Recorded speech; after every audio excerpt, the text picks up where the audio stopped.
I'm going to show you how to hire a commission-based sales rep in 2025, step by step, so you can stop taking every sales call yourself and start scaling without a bloating payroll. 99% of founders get this wrong. They either bring someone cheap who can't close, or they chase a unicorn who never shows up. In this video, I'm breaking down the exact process I use to find, vet, and onboard sales reps who don't just take calls, they own a pipeline, hit KPIs, and get paid only when you get paid. Let's dive in. Alrighty, let's dive into how to find a commission-based setter, and you can actually use this with a closer as well. So the first thing we want to do is we want to define the outcome. And what I mean by that is don't just be vague. Closing deals, closing more offers, closing, packages.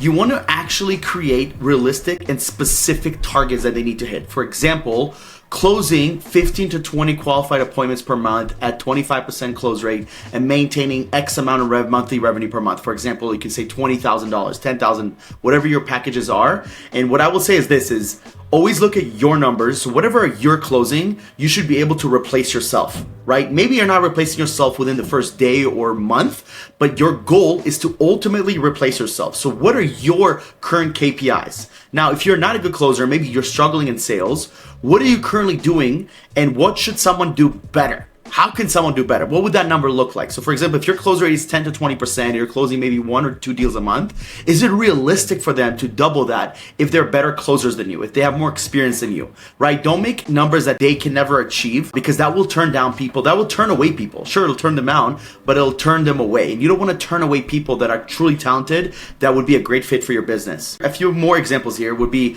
pipeline responsibility, lead volume management, what the deal size is, cash collected. The most important part about step one is to be specific, right? Define the outcome does not mean just closing deals, but get specific about the KPI, get specific about the numbers that needed to be reached.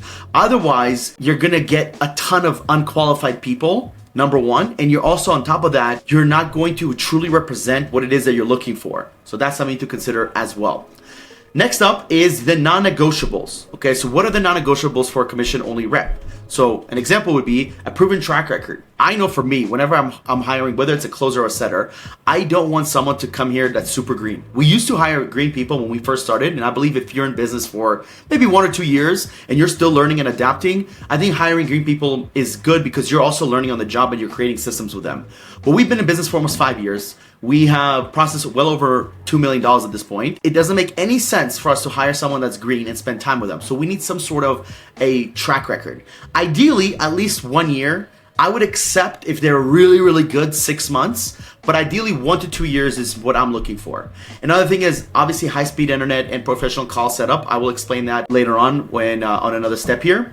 We're looking for fluent English people, right? So ideally they're based in the same time zone as us. I do recommend that's something to look into, which is what makes RemoteLatinos great, is that we hire people that live in Eastern Standard Time, potentially even Central Standard Time, basically the same time zone as the US. Because when you're hiring people that are, for example, in Egypt, which we also have, in Philippines, which we also have, and you're making them do sales calls, at some point that catches up to them, right? It is very hard to maintain a Batman or a graveyard shift type of lifestyle, especially as a very high level closer or setter. Now, there are people that can maintain that and they've been doing it for many, many years. And that's the key point. If they've been doing it for many years, right? If they're only, 6 months, 1 year, maybe a year and a half in, and you want someone to be a really, really a high level A player, they might struggle because of the time zone. That's something to consider. So with that, obviously you talked about English fluency. So you can find English fluency in Egypt, in the Philippines, and of course in Latin America. So I don't think that matters too much with the region. I will say that the accents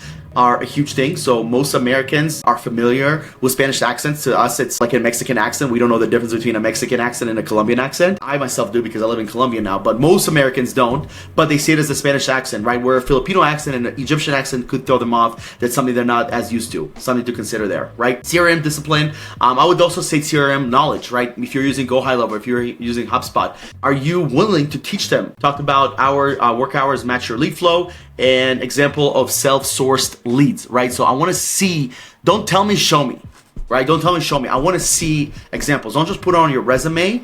Also, show me on your resume and show me proof. Like the more proof they have, the better. Because so many people just put their experience where man, if I was applying for a caller position, I would put an example of my sales call with a Google Drive, an example of how I would handle objections, and of course the video, which we're going to talk about in a minute here. I would go above and beyond compared to anybody else because I want to show them that I'm literally better, not just by my resume, but also by my call skills, which is on video. Next step is culture and drive profile. So sales culture is different, okay? You need hunters. You don't need people who are order takers. You need people who are going to come in and they're go-getters. You don't need people that just because they don't have a calendar full of calls, they're going to sit around and do nothing. You want people who are hungry. You want people who are ambitious. You want people who have had that experience in a high-ticket sales environment, right? Ideally remotely if that's what you're doing, but even in person, if they had that, that's really good, right? Maybe they have to adjust on how to work remotely, but that's not really a hard adjustment. In my opinion, the harder adjustment is to work in an office rather than to work remote, depending on the person. But I want someone that's competitive. I want someone that's resilient under rejection. I want someone that's persistent. I want someone that will not take no for an answer. I want someone that will handle objections correctly. I want someone that's personable, that can build rapport, and that's a likable person. Like I buy, and most people, not just me, most people buy from people they like. If you get on a call and the guy's an asshole, or he's just rude, or he's very short, and he's just like, ugh, and I'm not really sold on the company, I'm now definitely not sold on them. The only time I would ever buy from a shitty salesperson is when I believe in the company so much, it doesn't matter who showed up to the sales call. I don't need to love the person unless the company is incredible. But if I don't know much about the company, they don't have a brand, maybe they're new, and the salesperson is just blech, if at best case scenario or worst case scenario is they're just a dick, I'm definitely not buying from that person, right? So I want someone that is a good soul. And lastly, very important, is coachable. I want them to be coachable. I want them to understand that we're gonna have sales training every single day. Every day we're gonna have sales training. What does that mean? That means that they better show up ready to learn. They better show up taking notes. They better show up and apply what is being taught to them. It's one thing to sit there and take notes, but if you're not applying it and every day you're making the same mistakes, that's a problem, okay? Pro tip number one is you wanna make your job post feel like a sales pitch. They have to close. So for example, this is very good here. We only hire reps who can prove they've made money without a base salary. That's you, sell us in 3 sentences, right? So I want people to know that they're so good that they don't need a base. However, if you are hiring offshore salespeople, you should consider some sort of a base because a lot of them come from that world. And what happens a lot of times is that slowly we take away the base and we increase commission. So maybe in the first month, for example, we'll give them a $1,200 base, but commissions are only 5%. In the future, the goal is to give them a 10% commission and lower the base. And then maybe a 12, 13% commission and have no base. Let them work up to it because the base also gives them a sense of security. And it's something that they're used to.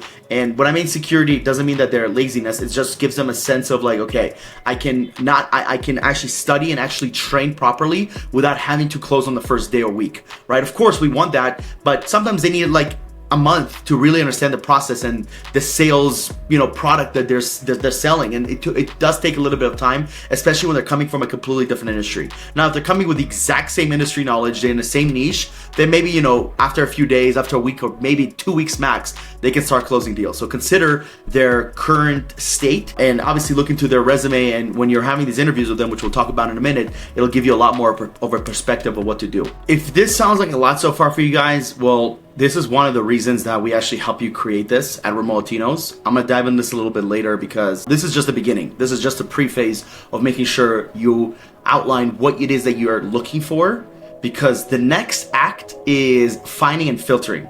Okay, so where are you gonna find these closers? Well, we use LinkedIn. It's a huge tool for us to actually use on a regular basis, and I'm actually gonna show you guys what we do here. This is like one way of doing this. Of course, there's many ways, and you can actually look into Pay for Sales Navigator, which will automate a lot of this. But a lot of groups have these posts, right? We're looking for a sales closer, and sometimes they get a little bit more than just one comment. So when you look up high ticket closer, you might actually be able to see some people that are interested in the offer. Sounds like a sick offer. I have some friends in the space. You can literally message someone like Alfredo, someone like Aaron, right? Another one is you can look into, like, if you look up closers and I go into groups, you'll see there's a ton of different appointment setters, closers, 4,000 members here, 900 members here, 2,000 members here.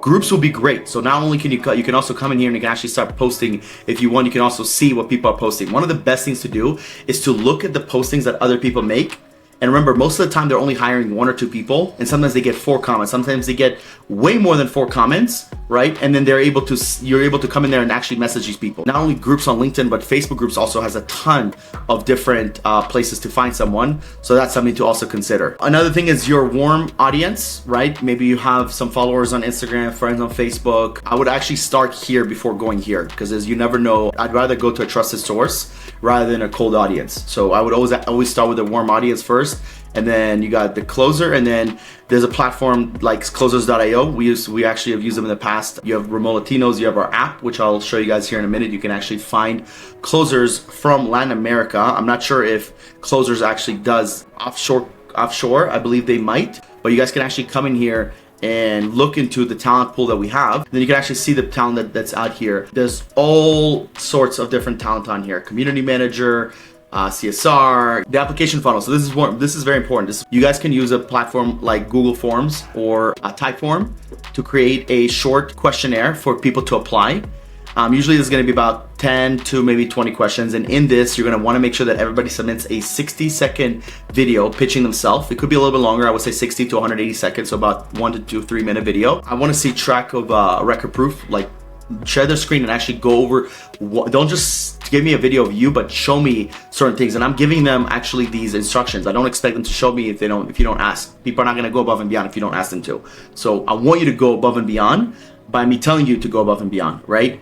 And then another thing is you can ask them, put a specific word in their subject line. Anyone who misses this is out. That's a really good one, right? Like make sure to mention the word pineapple at some point in the video, because you'll see if they pay attention to the little things, right? So that could be a hidden thing for you. Up next is the 24-hour sales test task. So I would want them to pitch me on their old service, right? So this is an example of it, but you can actually have them just pitch you on an old service. If they're experienced and they worked at a previous position, pitch me on what it is that you sell. Sell me on what it is that you've done in the past, so that way I can actually see this, right? I don't need like a handwritten thing. I need you to be able to pitch me on the call, because that's what you do. We're going to be on Zoom calls. You're going to be on phone calls, whatever the case is. Literally show me that you actually are good. Outside of this is part 1 of showing me. This is part 2 of showing me. Okay, and I usually give them about 24 hours to do this, and I only ask people to do this once they've done this. And I go through this, I go through their questionnaire, I go through their little video, I break everything down, I feel pretty good, then I give them a skill test. And normally I give skill tests to about 5, maybe 6 people, and out of the 5, 6, I only interview a couple, which I'm gonna go to. You can also use a scoring system here, and connecting with prospect, clear communication, handle. You can do 0 to 3 and make it a little bit logical. You can also run all this through ChatGPT. So that way ChatGPT, who is obviously not emotional, will give you a lot of different logical feedback as well. Because the next part is the fun part. Not that everything else was not fun, but this is really the fun part, because now it's about interviews. The way we do interviews, we do 2-step interview. One is the cultural interview, more about the fit and making sure it's a good fit. So these are some examples that we use. And then part 2 is more of a skill live role play, right? So at this point, I feel pretty confident about them. And I did the first interview, I scheduled the second interview. If I'm the only person that's interviewing, if I don't have a business partner or anybody else that helps me with this, then I schedule the next interview, usually within 1 or 2 days after, and at a different time. So I don't do the same interview at the same time. I do one in the morning, afternoon, early afternoon, the next one later in the afternoon, maybe in the evening. So I want to see how they show up at different times throughout the day, because they're going to have calls in the morning, they're gonna have calls in the middle of the day, at the end of the day, so on and so forth. And this one's more about the skills. So I will give them right after the first interview, I will give them a script, which is our script to study, and then they're gonna have to pitch me on our service. And I want to see how they would pitch me on our service based on the knowledge they have, everything they've gathered. They have so much information online about what we do, about myself, about our company, so on and so forth. It's not rocket science. We're literally a recruiting company. I feel like it should be pretty easy within, studying this after like 30, 40 minutes, they should be able to rack this up, especially the better the salesperson. It's important here is if I really loved how they were on the first interview, if I loved how they answered their questions, if I love how they did the skill test, if I loved how everything has gone so far, but their second interview is kind of like what I have to ask myself is, am I okay with training this person? Am I okay with taking them from where they are now and helping them grow in this position? If so, then I would definitely consider potentially hiring them. If not, then move on. Because this is right here is where you should really feel confident about them about before the interviews, but after the interviews it should be the final stamp. If on the interview you're kind of like, man, I loved everything else, but ask yourself, how much time are you willing to spend with them? Because if you're not willing to spend that much time with them, maybe don't consider to hire them. This is a bonus. I don't do this all the time, but we have done this, and every time we've done this, it's great. And every time we haven't done this, I don't know why we don't do more of it. And it's references, right? Ask them who we can actually contact, because if they worked in the past, especially as a salesperson, maybe I can speak with their sales manager, maybe the CEO, whoever they worked with, and I would only need about 5 minutes, right? I don't need to spend an hour, like 5-10 minutes, seeing how that person worked for the previous company and so on and so forth. Now, once we've gone through this process, we've agreed on terms, everything's gone great. Now it's about onboarding. We like to do onboardings in 2 parts. I'm gonna make a video about this in the near future, which is a company onboarding and role onboarding. Company is a little bit more broad about the entire company, mission, vision, core values. Role onboarding is literally, it's everything. It's like, where's our leads? What's our CRM? How do we get access to everything? What is our script? Who am I gonna shadow? What does my first day look like? What does my first week look like? It is a literal breakdown of the day-to-day process and expectation that they have with us to make sure that we actually succeed and help them succeed on top of that. Then trial period begins. This is very important. Closers are paid on commission. The most important thing about closing is cash, right? And them actually closing deals. Now, in the first 30 days, the way I like to do it is they learn the offer, shadow top calls, maybe start taking some calls. They take usually cold leads. I don't let them get warm leads. But as we progress through month 2, now I'm giving them some calls. I'm starting to book appointments for them. I feel pretty good about them. Now, obviously after the first 30 days, they've shadowed a lot. They've sat there, they sat on multiple calls of mine or the salesperson or whoever it may be. And then we have obviously done a lot of role plays. I've done Mr. Nice Guy, I've done the asshole, I've put them in different positions, I've tested them, I have made it difficult for them, and enough to where I feel confident where if I give them warm leads, whether they are warm and they're nice guys or warm and they're assholes, they're ready to go a lot more. Because by the end of the second month, I should feel pretty good about them, because after 90 days is when we need to make a decision whether they're going to be here or not, right? So really, it's a trial, right? We're gonna do everything to make it seem like it's not a trial, because I want them to be here long term and I want them to succeed.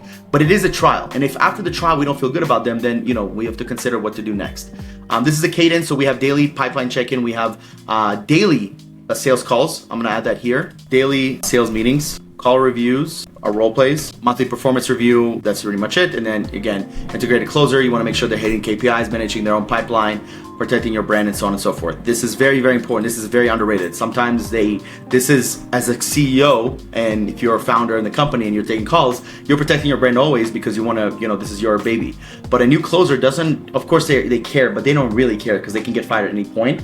This is something you want to make sure, because I've had trouble with this. Previous closers where they make the other person on the other end feel bad and don't feel good about themselves or the business, and you don't want that. You want to protect your brand at all costs. So even if you don't close, at least they feel grateful and they're happy that they spoke with you. It should never feel like they wasted time, they wasted their energy, and it was a complete sham. They don't want to feel bad about this taking a call, because not every person is going to close. They should feel good, they should feel appreciative, and from there you should be able to close more deals. Again, if you guys this seems like a lot. So if you guys want to hire A-player closers or setters, we actually have a list of thousands, actually tens of thousands of people that we pre-vetted and that we built relationships with, and they're looking for jobs. They're looking for amazing remote jobs where they can get paid American dollars, they can grow in their positions, they can earn commission, and overall get better at everything that they do. So if that's you and you're looking for those type of people, please head over to RemoteLatinos.com, schedule a call with our team. Let us help you find your next Rockstar Remote team member. You can actually do a research on our website and find out a little bit about what we do